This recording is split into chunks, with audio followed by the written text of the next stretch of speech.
अस्सलाम वालेकुम। नेक्स्ट हमारे पास जो फर्दर ड्रग्स हैं उसके अंदर हमारे पास सबसे पहले आता है लिफ्लोनामाइड। लिफ्लोनामाइड हमारे पास क्या है, इम्यूनो मॉड्यूलेटरी एजेंट है, सही है। यानी ये अपने इम्यून सिस्टम को क्या करेगा, मॉड्यूलेट करेगा और कॉज करेगा cell arrest of autoimmune lymphocyte. यानी जो अपनी बॉडी लिम्फोसाइट्स बना रही है जिसकी प्रोडक्शन अनकंट्रोलेबल है उसको क्या करेगा, अरेस्ट करेगा through the action of dihydroorotate dehydrogenase DHODH, सही है। अब जो पहले हमने पढ़ा कि प्यूरिन की प्रोडक्शन हमारे पास क्या हो रही है, स्टॉप हो रही है। अब लिफ्लोनामाइड जो है ये पायरामिडीन और प्यूरिन दोनों की प्रोडक्शन को, खास तौर पर पायरामिडीन की प्रोडक्शन को क्या करवाएगा, स्टॉप करवाएगा। पायरामिडीन और प्यूरिन हमारे पास बिल्डिंग ब्लॉक होते हैं डीएनए के अंदर। अब जो डाईहाइड्रोओरेट डिहाइड्रोजिनेज है ये हमारे पास क्या करता है, नेसेसरी होता है पायरामिडीन की बायोसिंथेसिस के अंदर, सही है। After biotransformation leflunomide become reversible inhibitor of DHODH। अब जो हमारे पास लिफ्लोनामाइड है वो डाईहाइड्रोओरेट डिहाइड्रोजिनेज को क्या कर देगा, रिवर्सिबली ब्लॉक कर देगा। जब ये ब्लॉक होगा तो हमारे पास पायरामिडीन की प्रोडक्शन नहीं होगी, पायरामिडीन की प्रोडक्शन नहीं होगी तो डीएनए आरएनए नहीं बनेगा, आरएनए डीएनए नहीं बनेगा तो फर्दर इन्फ्लेमेशन और न्यू सेल्स की प्रोडक्शन क्या हो जाएगी, स्टॉप हो जाएगी, सही है। इसे हम यूज करते हैं combination with the methotrexate. Next आता है एडवर्स इफेक्ट। इसके एडवर्स इफेक्ट के अंदर आएगा हेडेक आएगा, diarrhoea, nausea, weight loss, allergic reaction, alopecia यानी हेयर लॉस, हाइपोकैलीमिया और अदर हिपेटोटॉक्सिसिटी भी इसके अंदर आ सकती है। नेक्स्ट आता है हाइड्रोक्यूनिन, हाइड्रोक्लोरोक्विन। ये हमारे पास क्या है, सबसे पहले हमारे पास ये एंटी मलेरियल ड्रग है, लेकिन इसे हम यूज करते हैं ट्रीटमेंट ऑफ अर्ली और माइल्ड रेमेटॉइड आर्थराइटिस के अंदर। Combination of methotrexate. Onset of action इसका क्या है, 6 वीक टू 6 मंथ, सही है। ये हमारे पास एंटी इन्फ्लेमेटरी भी है, एंटीऑक्सीडेंट भी है, इम्यूनोमॉड्यूलेटरी प्रॉपर्टीज भी इसके अंदर पाई जाती हैं। इसके एडवर्स इफेक्ट के अंदर आएगा वेट लॉस, वेट लॉस भी आ सकता है, ऑक्यूलर टॉक्सिसिटी भी आ सकती है यानी विजुअल इम्पेयरमेंट हो सकता है, रेटिनल डैमेज हो सकता है, CNS डिस्टर्बेंस, GI अपसेट और स्किन डिस्कलरेशन भी हो सकती है हाइड्रोक्लोरोक्विन के अंदर। नेक्स्ट आता है सल्फेसिलाजीन। सल्फेसिलाजीन हमारे पास क्या है, early to mild rheumatoid arthritis के अंदर यूज करते हैं, कॉम्बिनेशन विद द कॉम्बिनेशन के अंदर भी यूज करते हैं, लेकिन इसका जो मैकेनिज्म ऑफ एक्शन है वो हमारे पास अनक्लियर है, सही है। Onset of action, onset of action हमारे पास का क्या है, 1 to 3 मंथ है। ये हमारे पास क्या कॉज करवा सकता है, ल्यूकोपीनिया भी कॉज करवा सकता है, सही है। नेक्स्ट है ग्लूकोकॉर्टिकॉइड। ग्लूकोकॉर्टिकॉइड हमारे पास क्या है, पोटेंट एंटी इन्फ्लेमेटरी ड्रग्स होती हैं, कॉमनली यूज करते हैं to step down the disease यानी डिजीज के इफेक्ट को कम करने के लिए और इनिशिएट करने के लिए अदर डिमांड्स को, सही है। 10 mg डोज इसकी हम यूज करते हैं, टाइमली हम इसकी डोज के अंदर क्या करते हैं, रिडक्शन करवाते हैं, क्योंकि ये हमारे पास क्या है, कॉर्टिकॉइड है, कॉर्टिकोस्टेरॉइड है, तो ये हमारे पास इसके एडवर्स इफेक्ट ज्यादा हो सकते हैं, तो इसकी जो डोज है वो हम क्या करवाते हैं, कम करवाते हैं। नेक्स्ट आता है बायोलॉजिकल डिमांड्स। बायोलॉजिक डिमांड्स के अंदर हमारे पास सबसे पहले आपने एक कॉन्सेप्ट याद रखना है कि इंटरल्यूकिन 1 और TNF अल्फा जो है ये हमारे पास प्रो इन्फ्लेमेटरी साइटोकाइन है जो कि पैथोजेनेसिस ऑफ रेमेटॉइड आर्थराइटिस के अंदर अपना रोल प्ले करते हैं। When they secrete by the synovial macrophages, जो synovial macrophages हैं वो इनको secrete करते हैं और ये stimulate करते हैं synovial cell को कि वो proliferate हो और synthesize करें किसको, collagenase को, सही है।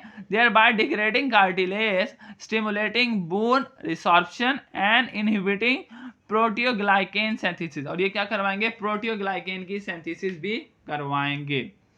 सबसे पहले आता है हमारे पास ड्रग्स के अंदर TNF alpha inhibitor. TNF alpha inhibitor के अंदर सबसे पहले आएगा एटानिलरिसेप्ट। एटानिलरिसेप्ट हमारे पास क्या है, रिकम्बिनेंट फ्यूजन ऑफ प्रोटीन है किसका, TNF अल्फा रिसेप्टर का और FC portion of human IgG1 का, सही है। कॉम्बिनेशन है किसका, TNF अल्फा रिसेप्टर का और FC portion of human IgG1 antibody का। मोस्टली यूज डिमांड है और ये न्यूट्रलाइज करता है किसको, TNF अल्फा को, सही है। कॉम्बिनेशन थेरेपी देते हैं किसके साथ, मेथोट्रेक्सेट के साथ, सही है। एडमिनिस्टर करते हैं सबक्यूटेनियसली 25 to 50 mg ड्रग हम इसकी देते हैं subcutaneously. Bind with TNF alpha और न्यूट्रलाइज इट। एफिकेसी इसकी जो है वो सिमिलर होती है किससे, मेथोट्रेक्सेट के साथ। नेक्स्ट आता है एडेलीम्यूमैब। एडेलीम्यूमैब हमारे पास क्या है, 100% ह्यूमन रिकम्बिनेंट मोनोक्लोनल एंटीबॉडी है जो कि TNF अल्फा को क्या करती है, इनहिबिट करवाती है। मोस्ट कॉमनली यूज करते हैं two identical with the IgG1। ये आइडेंटिकल होती है किससे, IgG1 एंटीबॉडीज के साथ। न्यूट्रलाइज करेगी TNF अल्फा को और सिमिलर होती है मीथोट्रिक्सेट के साथ। इसे भी हम एडमिनिस्टर करते हैं सबक्यूटेनियसली एवरी 2 वीक, सही है, हर 2 वीक के बाद। हेडिक, नोजिया और एक ग्रैन्युलोसाइटोसिस अक्कर हो सकते हैं इसके केस के अंदर। इन्फ्लेक्सीमैब हमारे पास क्या है, काइमेरल मोनोक्लोनल एंटीबॉडीज हैं। काइमेरल का मतलब कि इसके अंदर जो 25% जो एंटीबॉडीज होंगी वो माउस से ली गई होंगी और 75% ह्यूमनाइज्ड होंगी, सही है।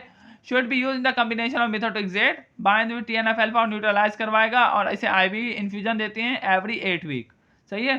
फीवर, चिल्स और हमारे पास यूटिकेरिया भी इसके साथ हो सकता है। 2 ड्रग्स हैं हमारे पास, 2 एंटीबॉडीज और हैं, एक है सर्टोलिजुमैब और म्यूमैब।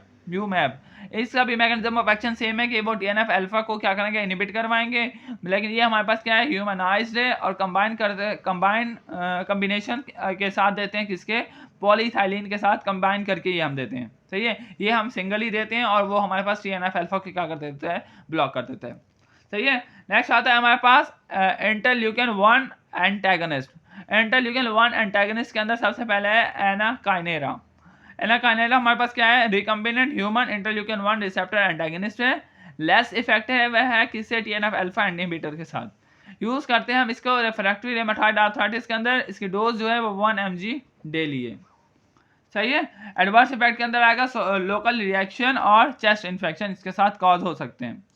न्यूयर बायोलॉजिकल डिमांड्स के अंदर सबसे पहले आता है अबैटासेप्ट। अबैटासेप्ट हमारे पास क्या है कि T लिम्फोसाइट्स जो होते हैं उन्हें 2 कनेक्शन चाहिए होते हैं एक्टिवेट होने के लिए। पहला तो ये कि वो एंटीजन रिप्रेजेंटिंग सेल्स के साथ इंटरेक्ट करेंगे जो कि हमारे पास T सेल्स के ऊपर पाए जाते हैं, जो कि हमारे पास मैक्रोफेजेस और B सेल के ऊपर पाए जाते हैं। दूसरा ये हमारे पास क्या करेंगे, CD80/86 प्रोटीन जो होती है, जो एक एंटीजन प्रेजेंटिंग सेल के ऊपर होती है, वो भी इंटरेक्ट करेगी CD28 प्रोटीन के साथ जो कि T सेल्स के ऊपर प्रेजेंट होगी। अबैटासेप्ट रिकम्बिनेंट फ्यूजन प्रोटीन है एंड को-स्टिमुलेशन मॉड्यूलेटर है that compete with the CD28, जो कि हमारे पास क्या करेगी, कम्पीट करेगी CD28 को और बाइंड करेगी CD80/86 के साथ, सही है, और प्रिवेंट करेगी फुल T सेल एक्टिवेशन को और रिड्यूस करेगी इन्फ्लेमेटरी रिस्पॉन्स को। एडमिनिस्ट्रेशन इसके हम देते हैं IV इन्फ्यूजन एवरी 4 वीक। सबसे पहले हमारे पास क्या है, APC एंटीजन प्रेजेंटिंग सेल है और यहाँ पे हमारे पास T सेल्स है। अब इसको T सेल्स को एक्टिवेट होने के लिए 2 कनेक्शन चाहिए, एक एंटीजन प्रेजेंटिंग सेल चाहिए और एक CD80/86 चाहिए, सही है। अब जो T सेल है इसके ऊपर ये यहाँ से तो कनेक्ट हो जाएगा, लेकिन CD28 भी हमारे पास क्या होता है, T सेल्स के ऊपर प्रेजेंट होता है। अब ये जो CD28 है ये बाइंड करेगा CD80/86 के साथ, सही है, लेकिन इन स्टेड ऑफ अबैटासेप्ट ये क्या करेगी, आके बाइंड कर देगी 80/86 के साथ। तो हमारे पास ना तो T सेल एक्टिवेट होगा, ना ही हमारे पास फर्दर साइटोकाइंस रिलीज होंगे और इन्फ्लेमेशन अकर भी नहीं होगी, सही है। नेक्स्ट आता है, लास्ट ड्रग है हमारे पास रिटुक्सीमैब। रिटुक्सीमैब हमारे पास क्या है, इन रेमेटॉइड आर्थराइटिस B सेल जो होते हैं वो हमारे पास प्री पैचुरेट होते हैं इन्फ्लेमेटरी प्रोसेस के अंदर और साइनोवियम के अंदर, सही है। ये क्या करवाते हैं, एक्टिवेट करवाते हैं किसको, T लिम्फोसाइट को, प्रोड्यूस करते हैं ऑटो एंटीबॉडीज इन रेमेटॉइड फैक्टर्स के साथ मिलके और प्रोड्यूस करवाते हैं प्रो इन्फ्लेमेटरी साइटोकाइंस, सही है। ये हमारे पास जो रिटुक्सीमैब है ये हमारे पास क्या है, काइमेरल एंटीबॉडीज है जो कि अगेंस्ट वर्क करती है CD20 के साथ, found on the surface of the normal malignant B lymphocyte, जो कि हमारे पास नॉर्मल माइलिजेंट B लिम्फोसाइट के ऊपर प्रेजेंट होती है। रिजल्ट क्या आएगा कि B सेल्स की क्या होगी, डिप्लीशन होगी और IV इन्फ्यूजन इसको हम देते हैं एवरी 16 to 24 वीक, सही है। अब जो रिटुक्सीमैब है इसका टारगेट क्या है, CD20 के पॉजिटिव B सेल को लीड करना और उसकी डिप्लीशन करवाना, सही है। B सेल डिप्लीशन होगा तो ऑटो इम्यून एंटीबॉडीज की प्रोडक्शन होगी, सही है, जो कि बॉडी के अंदर जो इन्फ्लेमेशन हो रही है उसको क्या करेगी, सेट करेगी, सही है। अब आपने एक और चीज़ याद रखनी है, वो ये कि अगर तो हमारे पास किसी भी एंटीबॉडीज़ के नाम के अंदर मैब आ रहा है, मैब, सही है, यानी ओमेलिम्यूमैब, उसका मैप का मतलब ये कि ये हमारे पास क्या है, मोनोक्लोनल एंटीबॉडी है। अगर मैप से पहले Z और U आ रहा है तो ये हमारे पास क्या शो करेगा कि ये क्या है, ह्यूमनाइज्ड है, सही है। अगर Z U की जगह हमारे पास I आ रहा है तो वो हमारे पास क्या शो करेगा कि क्या है, हमारे पास काइमेरिक है, यानी ये माउस और ह्यूमन के इंटरेक्शन से मिलकर बनी हुई है, सही है। अगर आई के साथ हमारे पास एल शो हो रहा है तो ये हमारे पास क्या शो करेगा कि ये इम्यूनो मॉड्यूलेटर है, और ये हमारे पास ये देखो जॉन एली म्यूमैब, मैब हमारे पास क्या शो कर रहा है, मोनोक्लोनल एंटीबॉडी है। यू शो कर रहा है कि ये हमारे पास क्या है कि ये ट्यूमर को शो कर रहा है, और आई जो है ये हमारे एल जो है ये हमारे पास क्या शो कर रहा है, इम्यूनो मॉड्यूलेटर एंटीबॉडीज। सही है। यहाँ पे जो हमारे पास जो चैप्टर है रेमाटॉइड आर्थराइटिस का वो कंप्लीट होता है। सही है। नेक्स्ट लेक्चर के अंदर हम नेक्स्ट चैप्टर को डिस्कस करेंगे। अंटिल अल्लाह हाफिज़।